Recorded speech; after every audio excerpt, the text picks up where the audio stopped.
Hello viewers, আসসালামু আলাইকুম। Welcome to my video, welcome to my channel. আশা করি সকলেই ভালো আছেন। তো ভিউয়ার্স, যারা দুবাইয়ের কোম্পানির ভিসা ক্যান্সেল করতে চাচ্ছেন কিন্তু কোম্পানির ভিসাটা আপনি ক্যান্সেল করতে পারতেছেন না, কোম্পানিকে বলার পরেও আপনার ভিসাটা ক্যান্সেল করতেছেন না, তাদের জন্য আজকের এই ভিডিওটা। কিভাবে আপনি দ্রুত সময়ের মধ্যে কোম্পানির ভিসাটা ক্যান্সেল করবেন এই প্রসেসটা আজকে আপনাদের মাঝে শেয়ার করব। ভিডিওটা শুরু থেকে শেষ পর্যন্ত দেখার চেষ্টা করবেন যারা দুবাইয়ের কোম্পানির ভিসা ক্যান্সেল করবেন। তো ভিডিওটা অত্যন্ত গুরুত্বপূর্ণ হতে যাচ্ছে, বিশেষ করে দুবাই প্রবাসীদের জন্য যারা বর্তমানে দুবাইতে আছে, কোম্পানিটা ক্যান্সেল করতে চাচ্ছেন।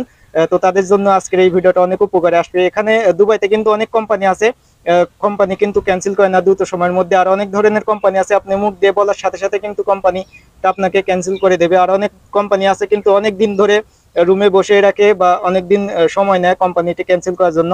তো কিভাবে দ্রুত সময়ের মধ্যে আপনি কোম্পানিটি ক্যান্সেল করবেন ভিডিওটা শুরু থেকে শেষ পর্যন্ত দেখার চেষ্টা করবেন। আশা করছি অনেক উপকৃত হবেন এই ভিডিওটা থেকে। আর চ্যানেলটা যারা এখনো সাবস্ক্রাইব করেননি, চ্যানেলটা অবশ্যই সাবস্ক্রাইব করে রাখবেন আরো নতুন নতুন আপডেটমূলক ভিডিও পাওয়ার জন্য।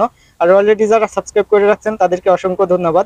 ভিডিওটা দেখে যদি আপনার কোনো উপকারে আসে অবশ্যই ভিডিওতে একটি লাইক দিবেন। তো ভিউয়ার্স, দুবাইতে কিন্তু বিভিন্ন কারণে অনেক মানুষ ক্যান্সেল করার জন্য আবেদন করে কোম্পানিতে, কিন্তু কোম্পানিটা কিন্তু ক্যান্সেল করে না। দুবাইতে কোনো কোম্পানি যদি ভালো না হয় বা স্যালারি ঠিক মতো না দেয়, সুযোগ সুবিধা না থাকে, সেই কারণে কিন্তু কোম্পানিটা ক্যান্সেল করে থাকে অনেক প্রবাসীরা। তো ভিউয়ার্স, আবারও বলতেছি ভিডিওটা শেষ পর্যন্ত দেখার চেষ্টা করবেন, আশা করছি সঠিক কিছু তথ্য পাবেন এই ভিডিওটি থেকে। তো ভিউয়ার্স, যারা নতুন দুবাইতে আসবেন, নতুন আসার পরে কিন্তু আপনি কোম্পানিটি ক্যান্সেল করতে পারবেন না। সর্বনিম্ন আপনাকে 6 মাস কোম্পানিতে থাকতে হবে, 6 মাস জব করা লাগবে, তারপরে কিন্তু আপনি ক্যান্সেলের জন্য আবেদন করতে পারবেন। আর যাদের মূলত ভিসার মেয়াদ শেষ হয়ে গেছে, 2 বছরের কন্ট্রাক্ট শেষ হয়ে গেছে, আপনারা যদি চান কোম্পানিটি ক্যান্সেল করতে, আপনারা কোম্পানিকে প্রথমেই ক্যান্সেল পেপার দিয়ে নেবেন। টাইপিং সেন্টারে গিয়ে আপনার যে এমিরেটসের আইডি কার্ডটা আছে এই আইডি কার্ড নিয়ে টাইপিং সেন্টারে যাবেন। টাইপিং সেন্টারে গেলে আপনাকে একটি তারা ক্যান্সেল পেপার তৈরি করে দেবে, 10 দিরহাম নেবে। সেই ক্যান্সেল পেপারটা আপনি কোম্পানিকে জমা করবেন। আমার স্ক্রিনের উপর একটি নাম্বার দেখতে পাচ্ছেন, এটা হলো দুবাইয়ের বলদিয়ার নাম্বার। এই নাম্বারে আপনারা যোগাযোগ করতে পারেন। এটা কিন্তু দুবাইয়ের যে বলদিয়ার যে নাম্বারটা আছে, লেবার কোর্টের যে নাম্বারটা আছে, সেই নাম্বার কিন্তু আপনি সামনে পাসপোর্ট নিয়ে নেবেন আর আপনার কি কি সমস্যা তাদেরকে আপনি জানাবেন। তারা কিন্তু খুবই দ্রুত সময়ের মধ্যে আপনাকে কোম্পানিটি ক্যান্সেল করার বিষয়ে হেল্প করবে, যারা মূলত দুবাইতে আছেন বিভিন্ন কোম্পানিতে। আর ভিউয়ার্স, দুবাইতে অনেক কোম্পানি আছে, আপনি কোম্পানিকে ক্যান্সেল পেপার দেওয়ার পরেই কিন্তু তারা কোম্পানিটা ক্যান্সেল করে দেয়। আর অনেক ধরনের কোম্পানি আছে, আপনি ক্যান্সেল পেপার দেওয়ার পরেও কিন্তু তারা কোম্পানিটা ক্যান্সেল করবে না। তো তাদের জন্য দুবাইয়ের যে বলদিয়ার নাম্বারটা আছে, আমার স্ক্রিনের উপরে হয়তো দেখতে পাচ্ছেন, এই নাম্বারে আপনারা যোগাযোগ করবেন। আপনার কি কি সমস্যা, কোন কারণে আপনি কোম্পানিটা ক্যান্সেল করতে চাচ্ছেন।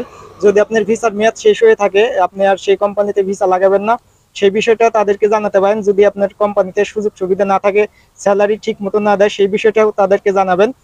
অবশ্যই এই নাম্বারে ফোন দেবেন যদি আপনি একটু অসুবিধার মধ্যে থাকেন, কোম্পানি যদি আপনাকে ক্যান্সেল না করে। অনেক সময় ধরে আপনাকে বসিয়ে রেখেছে, দ্রুত সময়ের মধ্যে যদি আপনি কোম্পানিটা ক্যান্সেল করতে চান এই নাম্বারে আপনি কন্ট্যাক্ট করতে পারেন। আর ভিউয়ার্স, দুবাইয়ের কোম্পানির ভিসা ক্যান্সেলের জন্য ক্যান্সেল পেপারটা কিন্তু খুবই জরুরি। কমপক্ষে আপনি 10 দিন আগে কোম্পানিকে ক্যান্সেল পেপারটা জমা করবেন। আর একটি বিষয় খেয়াল রাখবেন, কোনোভাবেই যাতে আপনার কাছ থেকে কোম্পানির টাকা পাওনা না থাকে। যদি আপনার কাছে থেকে কোম্পানি টাকা পায়, সেই ক্ষেত্রে কিন্তু কোম্পানিটা আপনাকে ক্যান্সেল করবে না। তো যারা চিন্তা ভাবনা করতেছেন দ্রুত সময়ের মধ্যে কোম্পানিতে ক্যান্সেল করবেন, বলদিয়ার নাম্বারে আপনারা চাইলে যোগাযোগ করতে পারেন, খুবই হেল্প পাবেন তাদের কাছ থেকে। দুবাইয়ের যে লেবার কোড আছে বলদিয়ার নাম্বার, হয়তো দেখছেন স্ক্রিনের উপরে, তো তাই সেই নাম্বারে আপনারা যোগাযোগ করুন। খুবই দ্রুত সময়ের মধ্যে আপনি কোম্পানিটি ক্যান্সেল করতে পারবেন, সমস্ত বিষয় তাদেরকে জানাবেন। তো ভিউয়ার্স, এই ছিল আজকের ভিডিওটা দেখে যদি আপনার উপকারে আসে অবশ্যই ভিডিওতে একটি লাইক দিবেন। চ্যানেলটা যারা এখনো সাবস্ক্রাইব করেননি চ্যানেলটা অবশ্যই সাবস্ক্রাইব করে রাখবেন, আর যারা অলরেডি সাবস্ক্রাইব করে রাখছেন তাদেরকে অসংখ্য ধন্যবাদ। তো ভিউয়ার্স, আজকে এই পর্যন্ত, সবাই ভালো থাকবেন, সুস্থ থাকবেন, আল্লাহ হাফেজ।